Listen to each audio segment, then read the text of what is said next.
Bumen secara geografis berada di kota gede Yogyakarta. Dalam sejarah perkembangan ekonomi Bumen, dulunya Bumen merupakan salah satu pusat kerajinan blek di Yogyakarta. Usaha ini memberikan kontribusi bagi perkembangan ekonomi di Bumen.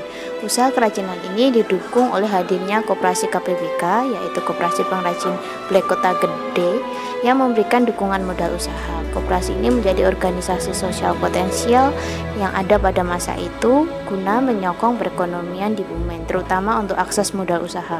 Koperasi ini berkembang pesat sehingga memiliki cabang di Purwokerto dan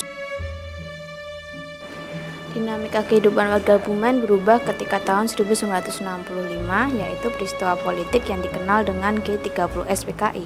Peristiwa penangkapan orang-orang yang diduga sebagai anggota PKI juga terjadi di Bumen.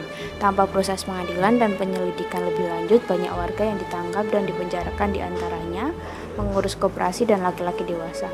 Dampaknya warga Bumen kehilangan satu generasi karena anak-anak dan perempuan harus bekerja untuk mempertahankan kehidupan, mendapatkan diskriminasi dan menanggung stigma. Peristiwa ini tidak hanya tersimpan sebagai sebuah memori masa lalu yang menjebak masyarakat dalam ruang diskriminasi, namun juga dalam lingkaran trauma yang sangat besar, tetapi juga memiliki dampak ketimpangan yang besar dalam berbagai bidang kehidupan.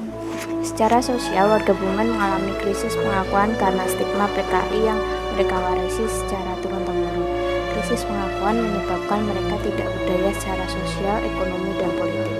Hancurnya koperasi membuat warga tidak mampu mendapatkan modal usaha dengan mudah, murah, dan cepat. Usaha kerajinan blek pun konsekuensi aturan yang ditentukan pihak koperasi, di mana mereka harus menjual hasil karyanya kepada pemilik modal dengan harga murah. Kondisi ini menyebabkan banyak warga tidak bisa melanjutkan usaha industri kerajinan peraknya, dan akhirnya memilih menjadi buruh di industri perak besar ataupun menjadi buruh bangunan di Yogyakarta. Kondisi ini tentunya menguntungkan para pemodal karena mereka melakukan eksploitasi terhadap para buruh dengan memberikan upah sangat. Ini dapat menjadi loncatan perubahan ekonomi warga.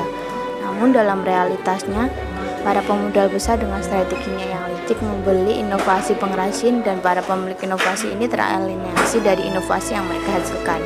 Kondisi ini semakin memarginalkan warga Bumen dan membuat mereka makin tidak percaya diri. Dalam situasi seperti ini, apa yang harus dilakukan? Tentunya dibutuhkan strategi yang dapat membantu mengembalikan rasa percaya diri warga untuk bangkit dan membangun motivasi yang dapat menggerakkan warga guna melawan situasi ini dan membangun